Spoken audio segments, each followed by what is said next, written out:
Hello नमस्कार दोस्तों, free digital study में आपका स्वागत है। आप पढ़ रहे हैं कक्षा 12वीं NCERT गणित, जिसमें आप अध्याय 1 संबंध एवं फलन की प्रश्नावली 1.3 पढ़ रहे थे। तो देखते हैं, हम उदाहरण 23वां क्वेश्चन करने वाले हैं। तो देखिए, क्वेश्चन दिया गया है, मान लीजिए कोई फलन f हो n से प्राकृत संख्याओं से एक y समुच्चय पर है, और जो n तो होती है प्राकृत संख्या, y समुच्चय क्या है, तो y समुच्चय को नीचे बताया गया है कि यदि आप यहाँ x का मान रखते हैं प्राकृत संख्याओं से, तो जो आंसर निकल के आता है वो है y।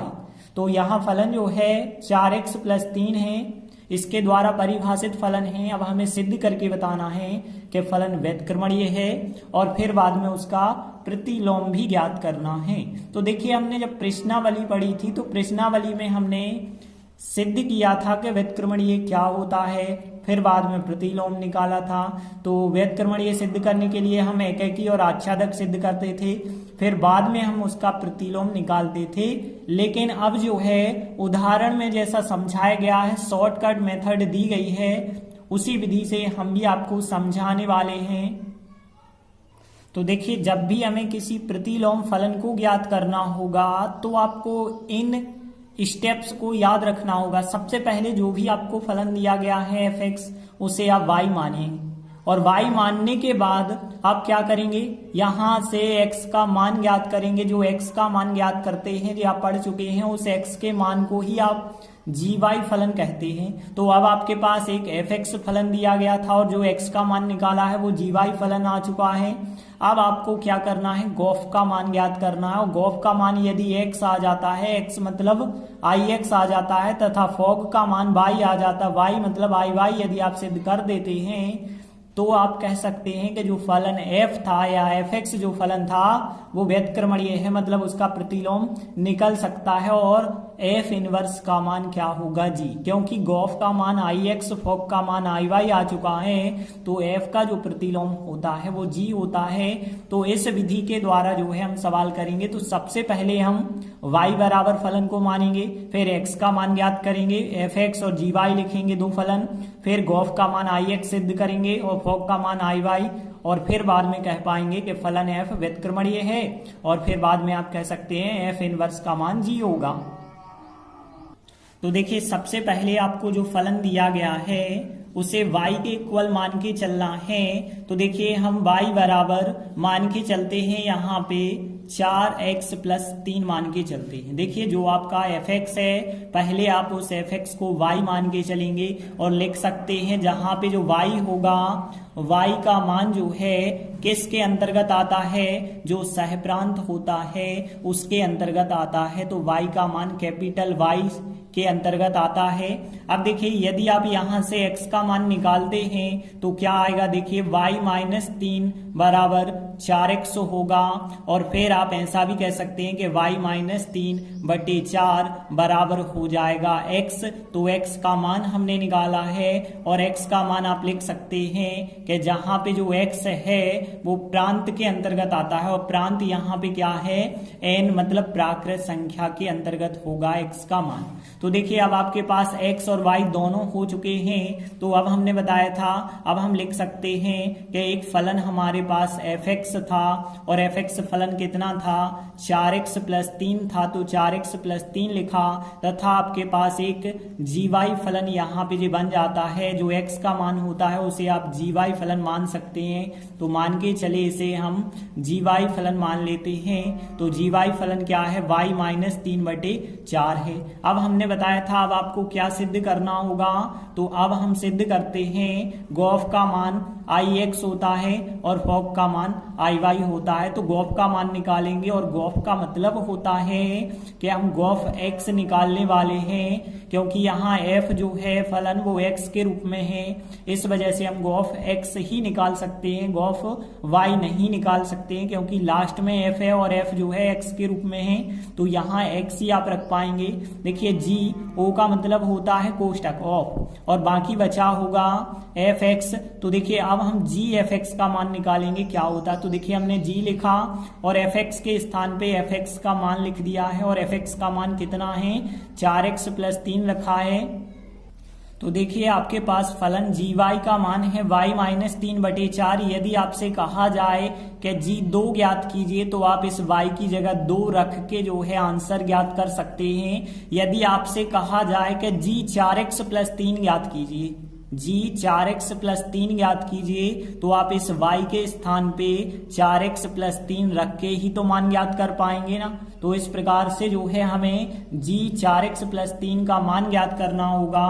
तो यहाँ पे 4x + 3 को हम g वाले फलन में y के स्थान पे रखेंगे तो 4x + 3 रखा जाएगा यहाँ y के स्थान पे, और फिर जो है -3 और फिर जो है बटे 4 लिखेंगे। और आगे यदि आप सॉल्व करते चलें तो देखिए हमें क्या मिलेगा, यहाँ पे 3 से 3 कट जाएंगे। यदि कोष्टक खोल देते हैं तो यहाँ पे आपको 4x बचे होंगे ऊपर और नीचे बचे होंगे 4, और 4x/4 तो यहाँ पे 4 से 4 काट दें, x बचेगा और x को ही भी आप कह सकते हैं ix। तो गॉफ का मान आपके पास ix आ चुका है। अब देखिए हमें फॉग का मान ज्ञात करना होगा। तो यदि हम यहाँ पे फॉग ज्ञात करते हैं तो देखिए फॉग जो होता है लास्ट में जी लिखा है और जी वाला फलन जो है y के साथ चलता है।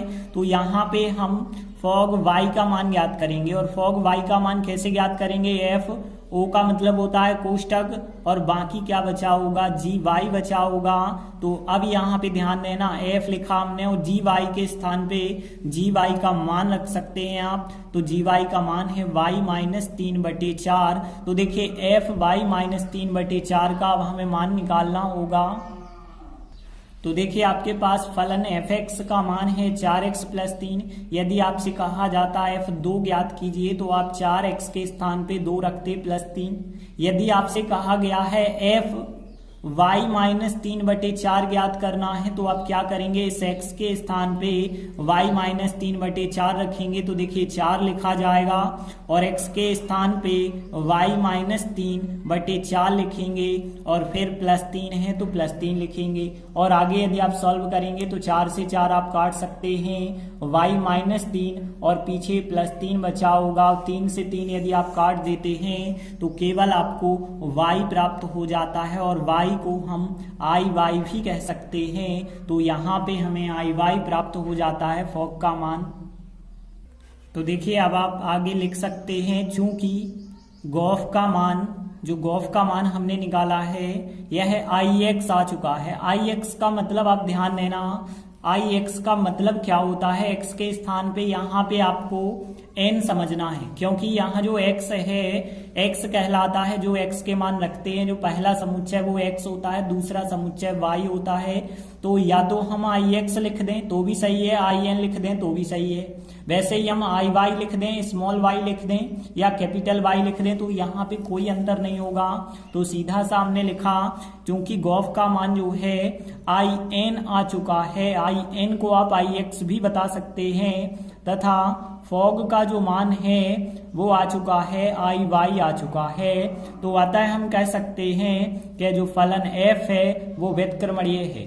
हमने बताया था यदि गॉफ का मान IX हो जाए, फॉग का मान IY हो जाए तो वो फलन व्युत्क्रमणीय होता है। और व्युत्क्रमणीय की स्थिति में आप कह सकते हैं कि f का प्रतिलोम क्या होता है, g होता है। तो f इनवर्स का मान क्या होगा, g। और आगे यदि आप हल करना चाहते हैं तो g के स्थान पे g का मान रख सकते हैं, और g का मान कितना है, y माइनस 3/4 है। अब चूंकि यह y के रूप में है इसलिए आप f इनवर्स y लिख के आंसर बता सकते हैं। तो f का जो प्रतिलोम होगा f इनवर्स y का मान y माइनस 3/4 हो जाएगा। यही हमारा आंसर होगा। देखते हैं अगला 24वां उदाहरण है। मान लीजिए y समुच्चय जो है n वर्ग के रूप में है, जहां पे n का मान प्राकृत संख्याओं से लिया गया है, और पूरा का पूरा जो समुच्चय है वो उप समुच्चय n है, मतलब प्राकृत संख्याओं के अंतर्गत होगा पूरा y। देखिए जो फलन है वो n से y पर है, n प्राकृत संख्याएं आपको यहाँ रखनी होंगी, और आंसर जो आपको मिलेगा वो इस समुच्चय के हिसाब से मिलेगा। अब हमें सिद्ध करके बताना है कि फलन व्युत्क्रमणीय है। तो कैसे हम सिद्ध करते हैं, जैसा हमने पिछले सवाल में आपको बताया, सबसे पहले तो जो फलन आपका f(x) होता है उसे y मानते हैं। अब f(x) तो है नहीं, तो जो फलन आपका fn है इस fn फलन को y के बराबर मान के चलेंगे। तो हमने लिखा, माना y बराबर n वर्ग। ठीक है, जो fn है उसे आपको y मान लेना है और लिख भी देना है कि y जो हमने लिया है वो किसके अंतर्गत आता है, सह प्रांत के अंतर्गत आता है और सह प्रांत को कैपिटल Y के द्वारा दर्शाया गया है। अब यदि हम देखें तो यहां से देखिए y का मान यदि आपके पास है तो अब आप x का मान निकालते थे, x का मान इसमें तो x है ही नहीं, तो n का मान हम निकालेंगे और n का मान क्या होगा, देखिए करनी y हो जाएगा बराबर n, क्योंकि वर्ग का पक्षांतर कर देते हैं तो वर्गमूल कहलाता है। तो n का मान कितना आ गया है, करनी y आ चुका है। आप बता सकते हैं कि जहां पे जो n का मान आया है वो n जो है प्रांत पर जो है निर्भर करता है या प्रांत के अंतर्गत हो जाएगा। तो देखिए अब आपके पास ध्यान देना, अब आपके पास दो फलन हो चुके होंगे। एक फलन f(x) कहलाता था और f(x) ना होके आपके पास fn फलन है जो कि n वर्ग है, तथा दूसरा फलन जो है आपका gy कहलाता था। तो देखिए gy फलन मतलब n का जो मान होगा करनी y। तो देखिए दो फलन होना जरूरी है, एक फलन f(x) होता है और एक फलन gy होता है। लेकिन ध्यान देना f(x) के स्थान पे fn चल रहा है और gy जो होता है, जो x का मान होता था, जो n का मान होगा उसे ही हम gy कहेंगे।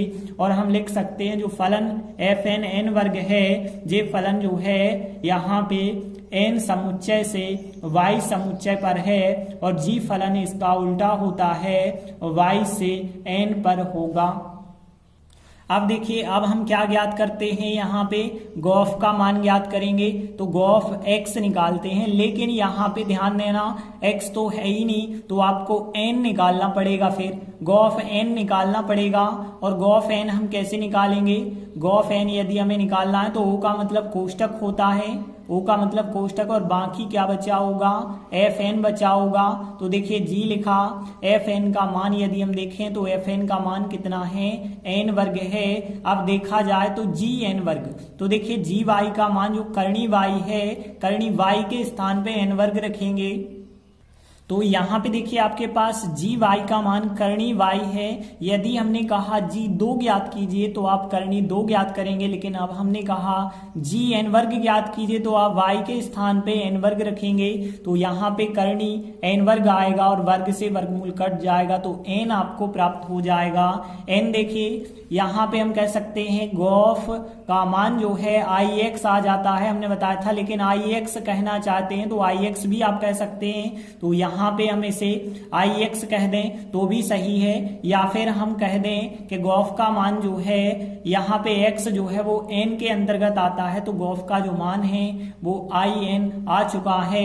अब हम फॉग ज्ञात करते हैं, तो हमने लिखा तथा अब हम फॉग ज्ञात करेंगे और फॉग हमें पता है y के सापेक्ष ज्ञात करना होगा, क्योंकि g लिखा है और g वाला फलन y के सापेक्ष है। तो फॉग y अब हम ज्ञात करेंगे तो f का मतलब कोष्टक और बाकी क्या बचा होगा, g और y बचा होगा। और देखा जाए तो f लिखा हमने gy के स्थान पे gy का मान रख दें तो gy का मान करनी y है। अब देखिए f करनी y का मान आप निकालेंगे तो कैसे निकलेगा, तो देख सकते हैं यहाँ पे यदि हम देखें fn का मान n वर्ग है। अब आपसे कहा गया है f जैसे हम 2 कहते तो आप 2 का वर्ग, लेकिन हमने कहा f करनी y ज्ञात कीजिए तो आप इस n की जगह करनी y रखेंगे और फिर वर्ग करेंगे। तो n की जगह हमने करनी y रखा, फिर वर्ग किया तो वर्ग वर्गमूल कट जाएगा, y प्राप्त होगा। y को आप i भी कह सकते हैं, या फिर जो है इसे देखिए y जो है कैपिटल Y के अंतर्गत आता है, तो इस वजह से आप कह सकते हैं कि फॉग का मान जो है i y के बराबर हो जाएगा। तो देखिए चूंकि यहाँ पे सिद्ध हो चुका है कि गॉफ का मान जो है in के बराबर है तथा फॉग का जो मान है, फॉग का मान जो है y के बराबर है, अतः हम कह सकते हैं कि जो हमारा फलन f है, अतः f जो है वो व्यतिक्रमणीय है। व्युत्क्रमण ये है मतलब उसका प्रतिलोम निकल सकता है, और उसका प्रतिलोम क्या होगा वो भी हम बता सकते हैं। ये हम लिख देते हैं, अतः एफ का जो प्रतिलोम होगा एफ इनवर्स कहलाएगा, वो जी होगा, क्योंकि एफ का इनवर्स जी कब होता है, जब गॉफ का मान आई एक्स आ जाए और फोक का मान आई वाई आ जाए, तो एफ का प्रतिलोम जी होता है, तो एफ का प्रतिलोम जी लिखा। अब जी के स्थान पे आप चाहें तो जी का मान रख सकते हैं, तो जी का मान करनी वाई है, तो यहाँ पे हमने करनी वाई लिखा है, तो देखिए यहाँ भी वाई के रूप में आप बना सकते हैं, एफ इनवर्स वाई का मान करनी वाई होगा, यही हमारा आंसर होगा। तो इस प्रकार से हमने दो महत्वपूर्ण उदाहरण किए। आगे के वीडियो में हम आगे के उदाहरण करेंगे। धन्यवाद।